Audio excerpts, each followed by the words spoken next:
Are के त्यागी, NCR Ghaziabad. ओम सच्ची Janvani channel पर आपका स्वागत है। चैनल को सब्सक्राइब करें, वीडियो को शेयर, लाइक, कमेंट करें। और मैं आपसे बता रहा था कि हम जो कल संकल्प पत्र के माध्यम से और बीजेपी के मैनिफेस्टो के माध्यम से, जो कि रूलिंग पार्टी है, प्रधानमंत्री श्री नरेंद्र मोदी जी ने एक घोषणा की है। अनेकों जो घोषणा करी वो उनसे हम कुछ ज़्यादा नहीं चर्चा कर रहे। ये घोषणा मुख्य रूप से सीनियर सिटीजन के लिए बड़ी ही फ़ायदेमंद है कि 70 ईयर्स से ऊपर, चाहे वो गरीब वर्ग के लोग हों, चाहे मिडिल क्लास हों, चाहे अपर मिडिल क्लास हों, सभी सीनियर सिटीजन जो 70 ईयर्स एंड अबव हैं, उनको आयुष्मान भारत स्कीम के अंतर्गत गोल्ड कार्ड दिया जाएगा। और वो नई गवर्नमेंट आने के बाद उसमें शामिल हो सकेंगे। 51.5 करोड़ लोगों को पहले ही गरीब BPL के जो पात्र हैं उनको कवर कर रखा है इन्होंने। और हमने बड़े दिनों से डिमांड लगा रखी थी और उठा रखी थी कि बैंक रिटायरीज़ को इसमें लिया जाए। हालांकि सिर्फ बैंक रिटायरीज़ को नहीं उन्होंने लिया, उन्होंने सबको ले लिया है, ये अच्छी बात है। और 3.5 करोड़ के लगभग लोग इसमें बैठेंगे अंदाजन, फॉर एग्ज़ाम्पल। और इतने लोगों को अगर ये ऐसी स्कीम में लेके आते हैं तो ये देश के लिए बहुत अच्छी बात है। इन्होंने सीनियर सिटीजन का सोचा, पर हमारा ये है कि 60 वर्ष से ऊपर वालों को लेना चाहिए था, या 65 वर्ष से ऊपर वालों को लेना चाहिए कम से कम। 70 वर्ष ज़्यादा। बाकी रिटायरीज़ का क्या होगा?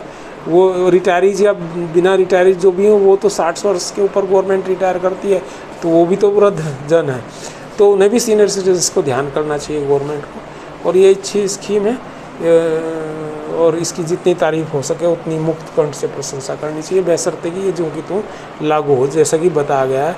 और cabinet minister mister Hardeep Puri ने भी इसमें क्लैरिफिकेशन दिया कि सीनियर सिटीजन्स को हिचकती हैं वल्नरेबल एज होने की वजह से ये इंश्योरेंस कंपनीज उनके हेल्थ इंश्योरेंस देने में बहुत हिचकती हैं, अब बहुत उनका महंगा करती हैं। अगर दूसरे लोगों को वही स्कीम 10-15 हज़ार में मिली हुई है तो उनकी 60-70-80 और लाखों रुपए में होती है। तो ये बहुत अच्छा करा। और उनके पास पैसे भी नहीं होते, कमाई तो उनकी होती नहीं कोई, जो पैसा जमा पूंजी का वो लूट पिट जाता है इसी तरह से कहीं ना कहीं। तो ये अच्छी स्कीम है, इसकी जितनी मुक्त कंठ प्रशंसा की ही जानी चाहिए। इसके अलावा साथियों, बैंक रिटायरी साथियों, सिंगलाजी वाला केस जो है वो 23 अप्रैल को आ रहा है, और ये 23 अप्रैल की डेट उसमें निर्धारित कर दी गई है। मेरी बात हुई थी PNB की केस डीलिंग टीम से, उन्होंने बताया है।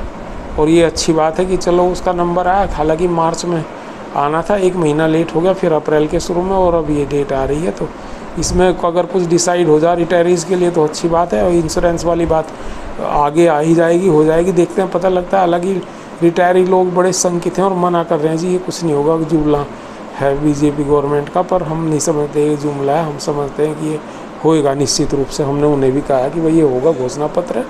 और वो कह रहे हैं 15 लाख वाली बात, 15 लाख वाली तो वैसे चुनावी वो थी, वो बात वो दूसरी तरह से कही गई थी। और ये है, ये उन्होंने शामिल कराया बाकायदा अपने संकल्प पत्र में। और पहले से ही 51.5 करोड़ लोगों को दिया जा रहा है, तो 3-3.5 करोड़ को और ऐड हो जाएंगे, क्या उससे फ़र्क पड़ रहा है। तो ये है। और वृद्धजनों को इससे, सीनियर सिटीजन को बड़ा होगा, फ़ायदा होगा। टोटल सीनियर सिटीजन हमारे यहाँ 5.5 करोड़ के करीब है, जिनमें से 40% जो है BPL में ऑलरेडी कवर्ड है। और इसके अलावा साथियों, हमने अपनी जो डिमांड्स को लेकर जो है IBA के चीफ जो है मिस्टर अमीरा, उनको भी चिट्ठियाँ लिखी हैं। फिर एक लिखी है वही परसों, ये गोल्ड वाली कार्ड वाली भी मांग थी उसमें, और भी कई सारी मांगे हमने उसमें लिखी हैं। आपको मैंने वीडियो में बना कर बताई थी, वैसे भी बताई थी। तो ये सारी चीज़ें हैं। और आजकल सुप्रीम कोर्ट और हाई कोर्ट में लगा फटाफट केसेस आएंगे, 2-3 महीने के अंदर कई सारे केसेस आएंगे। हम लोगों के भी, दूसरे भी, कंटेम्प्ट पिटीशन का भी उस दिन सुना नहीं गया। स्वामी रामदेव जी का केस आ गया, फिर उसके बाद उन्होंने कोई केस सुना नहीं। कंटेम्प्ट पिटीशन जो PNB का लगा हुआ सुप्रीम कोर्ट में, उसमें स्पेशल अलाउंस, ग्रेजुएटी और पेंशन अपडेशन की बातें हैं, तो वो मैंने आपको पहले ही अपडेट कर रखी है, लेकिन वो नहीं हो पाया। चलो जितना हो गया, धीरे धीरे ये होगा कोर्ट से। और नई गवर्नमेंट आएगी तो फिर प्रेशर पूल्स बनाने शुरू करेंगे उसके ऊपर, जैसे पहले बना रहे थे, आंदोलनरत हो रहे थे। तो ये मैं आपको मतलब इन्फॉर्म किया है सारी चीज़ों से, ये अवगत कराया है। और धरने प्रदर्शन पहले लगे थे, अब तो कोई फ़ायदा नहीं, लेकिन आगे चल के बड़े धरने प्रदर्शन 2-4 और लगेंगे तो तब गवर्नमेंट जागेगी।